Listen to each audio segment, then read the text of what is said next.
Düşündeme hicrana, axan göz yaşını silebilmedim. Kusur zamaneden sustum yavrana, her gece ağladım gülebilmedim.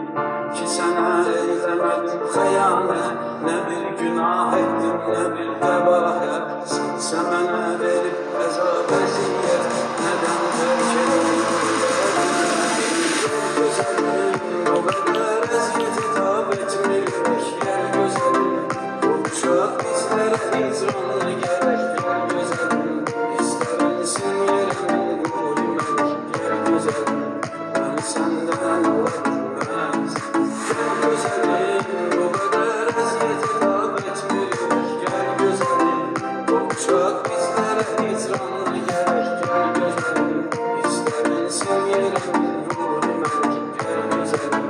Mən səndən ola bilməz. Son görüşüydü dayanıp el-ele, dedin ayrılak dedim olmaz belə. Giderken elə söz getirdin dile, dur deyib arxanca gələ bilmədin. Mənim qədər çəkən qəm kədər yox, qəmim qəm üstündən gəl qədər yox.